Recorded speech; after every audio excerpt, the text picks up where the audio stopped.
दिल्लीत सुरू असलेल्या नीट पेपरफुटी विरोधातील आंदोलनाचे पडसाद आता रायगड जिल्ह्यातही तीव्रतेने उमटू लागले आहेत। दिल्लीतील आंदोलनाला पाठिंबा दर्शवण्यासाठी अलिबागमध्ये शेतकरी कामगार पक्षाच्या वतीने केंद्र सरकार विरोधात जोरदार एल्गार पुकारण्यात आला। मंगळवारी अलिबागमधील चेंड्रे येथील PNP नाट्यगृह मैदानावर हे निषेध आंदोलन पार पडले।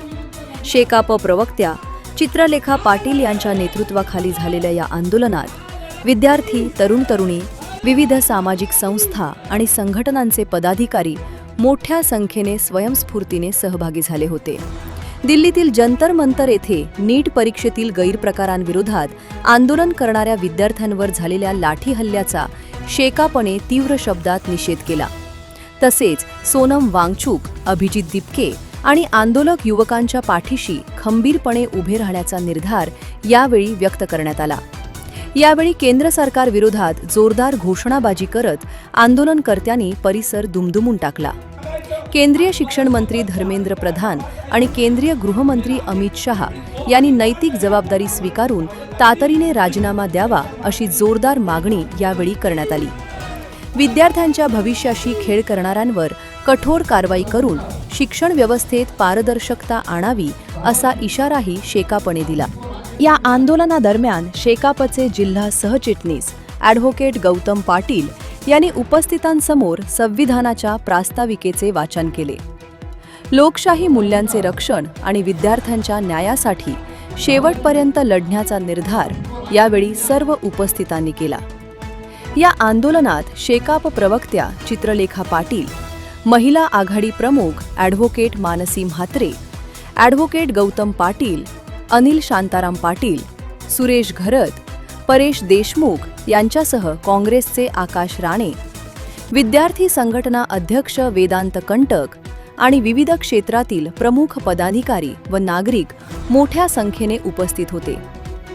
पेपरफुटीमुळे विद्यार्थ्यांचे भवितव्य टांगणीला लागले असताना आता रायगडमधून उठलेला हा आवाज केंद्र सरकारला विचार करायला भाग पाडणार का, याकडे सर्वांचे लक्ष लागले आहे। आणि त्यांनी खोतांना घालवलं आणि आज आम्ही या तरुणांच्या पाठीशी ठामपणे उभे आहोत। जे दिल्लीत होत आहे ते मला वाटतं अतिशय अमानुष्य आहे। त्यांच्या ज्या पद्धतीने लाठीचार्ज झाला त्याचा आम्ही तीव्र निषेध करतो आणि असं वाटायला लागलंय की आम्ही फ्रीडमच्या आधीच्या भारतात राहतोय, म्हणजे ब्रिटिशरने ईस्ट इंडिया कंपनी सारखे वागतायत। त्याच्यामुळे अलिबाग या सगळ्या जंतर मंतरमध्ये दिपकेंचा आणि सगळ्यांचा पाठिंबा देते। आम्ही धर्मेंद्रजी प्रधानांचा राजीनामा मागतो, अमित शहांचा राजीनामा मागतो त्या लाठीचार्जसाठी। आपण स्वतः त्या ठिकाणी जाऊन आलात आणि या आंदोलनाला आपण सक्रिय पाठिंबा दिलाय।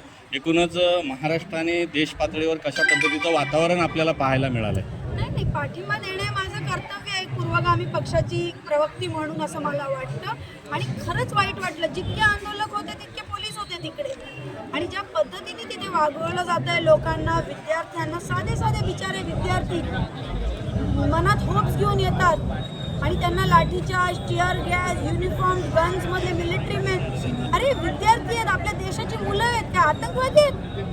हे चुकीचं चाललंय एकदम आणि याच्यासाठी जो लढा लढायला लागेल तो आम्ही शेतकरी कामगार पक्ष म्हणून ठामपणे या लढा लढू।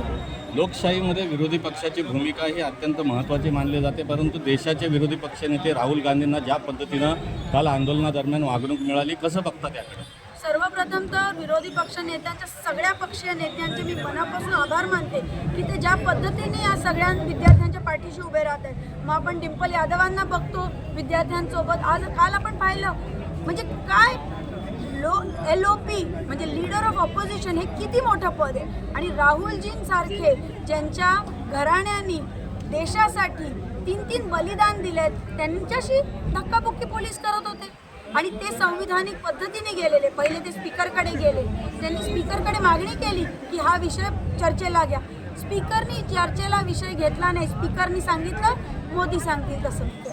स्पीकरनी चर्चेला विषय घेतला नाही, ते तिथे घरासमोर बसलेले त्यांचे खासदार घेऊन आणि काय मागत होते? फक्त मीटिंग मागत होते, चर्चा मागत होते, शांतपूर्व चर्चा मागत होते।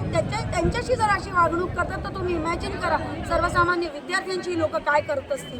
आज आपण या ठिकाणी आंदोलन केलंय, काय नेमक्या प्रमुख मागण्या याला आहेत जोडून?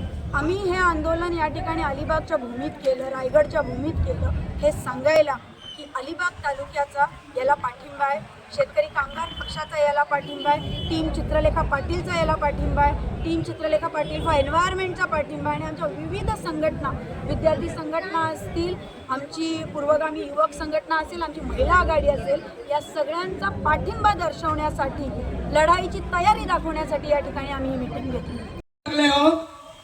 का त्याचा राजीनामा घेतला जात नाही, का त्याला पाठीशी घातलं जात आहे? किती भयान प्रकार आहे परवाचा. मी आई म्हणून माझ्याही डोळ्यातून पाणी आलं. ज्या ज्या आया म्हणून इथे उभ्या आहेत, अहो मुलाला साधा ओरखडा ओढला तरी आपण 10 वेळा हात फिरवतो आणि कुरवाळतो. अमानुषपणे त्या दिवशी विद्यार्थ्यांवर लाठी. जनोदय करिता सागर पेरेकर, अलिबाग.